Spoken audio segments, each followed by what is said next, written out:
What's up, everybody? It's your boy Will T. I'm here with my man's Dane, and we're gonna recap. What's up? We're gonna recap the Cowboys' win over the Eagles last night, 27-20. We're gonna give you the good, the bad, and the ugly of both sides from the Cowboys' must-win against the Eagles, which put us right in the playoff picture. So that's just gonna lead me to the question from my man Dane: who is the MVP for you in this game? To me, it was Zeke.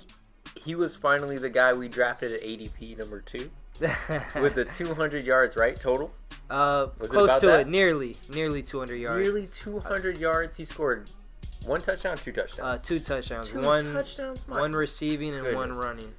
This is just a beautiful day from him, and this is what we've been missing from the Cowboys for almost all seasons. Yeah. It's kind of been put it all on Dak's shoulders. Finally, we get back to the Zeke show. Zeke's eating, and I love it. I agree with that for sure, and I think that's maybe the one from the outside looking in is the easy choice. But what about Leighton Vander Esch? I mean, you know, we're used to Sean Lee going out for a few games, and we can't get a win. We can't stop anything. But Leighton Vander Esch has came in and has played even better than Sean Lee, if we're being honest. And he has been the key these last few games. Even though we haven't won, our defense has played fine, and I think this guy is going to be something special in the future. Absolutely. I was kind of worried about a Boise State linebacker coming into the NFL, but the tackling Dutchman has not only played 1 year let there anybody too, down. Yeah.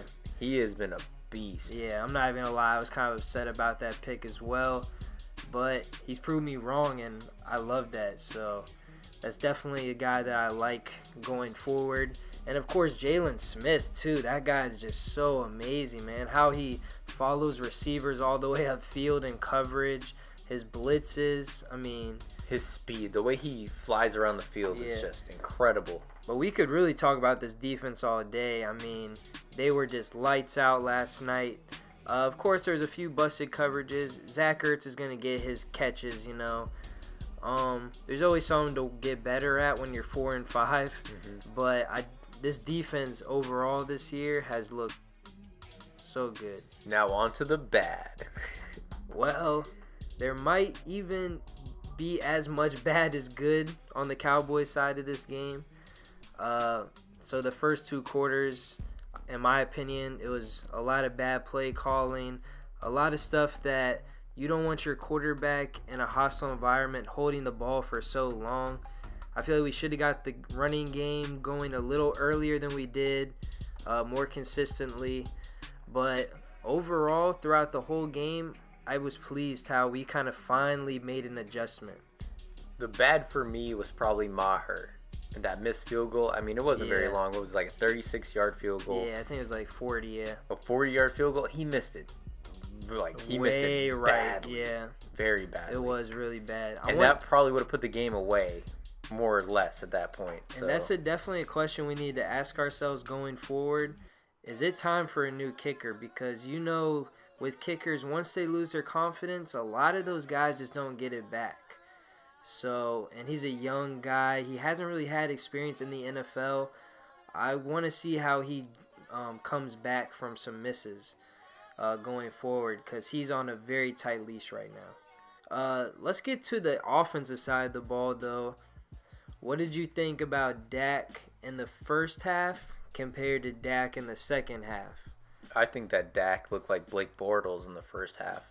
Like, he just looked terrible. He looked lost out there in the first half. He was holding the ball way too long. But that also has to do with the fact that they weren't really handing the ball off. It was kind of predictable play calling. And then in the second half, it was like they flipped a switch. I mean, the only thing I didn't like about the second half is we came out and first down. Everyone that knows this Cowboys offense has seen it. We do that bootleg, and Dak gets crushed by Michael Bennett. I mean, crushed. I was surprised he got up. And it's like, that has now happened, I think, the last 3 games in a row. Dak has got sacked on that same thing. It all started with the Redskins. That play is figured out, and that's what we mean by the play calling is just so suspect. Like, we just need to fix that. It's so predictable. How do you feel about the coaching staff at this point? After the win, do you feel like they've kind of redeemed themselves, or? Oh, no, I think they both know, as in both Jason Garrett and Scott Linehan. They definitely want to go out the door on a high note. Even though I think they know in the back of their heads it's a very good chance they're not coming back, they still want to have command of this team going forward, so maybe we can make a playoff push. You think even Jason Garrett is gone no matter what? I think Jason Garrett's gone. I think Scott Linehan is 100% he's gone, but Jason Garrett, I can see him sticking around. I just don't think so. I think we're going to look at options maybe like the John Fox, Del Rio. Bruce Arians.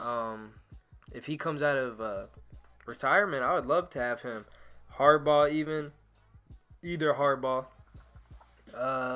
And then, of course, we have the most intriguing one, Lincoln Riley from Oklahoma.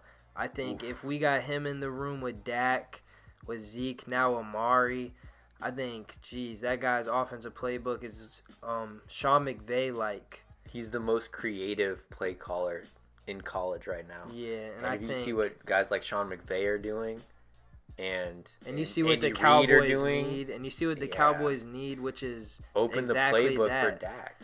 Get him running the ball. Exactly.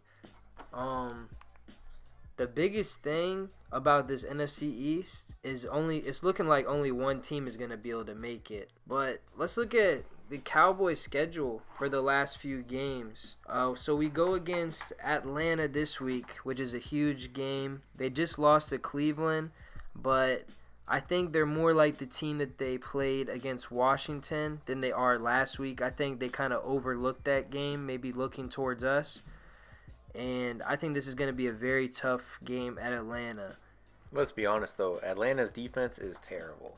They are terrible. Mainly because of injuries, but regardless of the reason, the defense is very bad. They are terrible. And it's just Matt Ryan with all those weapons kind of scares me. I'm not going to lie, especially the pass we have with the Falcons. Matt Ryan is known to eat us up.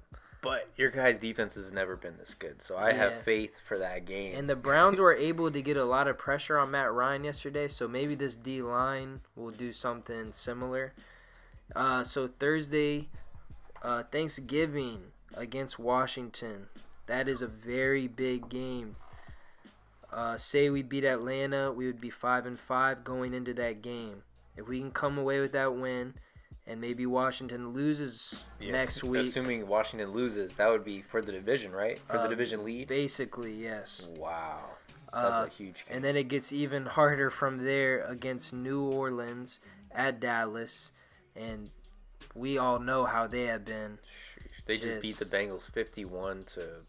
I can't even remember. 7 or 14. I remember the 51, though. That's an offensive explosion. And that offense just speaks for itself. Michael Thomas, Kamara, Ingram. We could go on for days about that. Mm-hmm. I kind of was looking forward to seeing Dez in a Saints jersey, but I guess we're not going to be able to see that, unfortunately. Yeah, I'm truly sorry for him. Yeah, praying for Dez. Then we have Philadelphia at home. So after this Atlanta game, we have a 3-game home stretch. We need all of these wins. Philadelphia, they always play us tough at Dallas. I think they'll be looking for revenge. Yeah, they'll be looking for revenge. I think that's possibly one we need to watch out for. Then we go on the road to Indianapolis. Andrew Luck is slinging the ball all over defenses. They're an underrated team, but I think you guys will win that one. But that's one you can't sleep on them. I think that's going to be like a Texans game. That one might go down to the wire.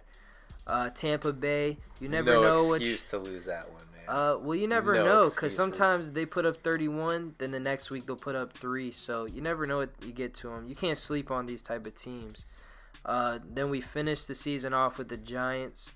Everyone's going to say at that point they'll have 4 or 5 wins, maybe less.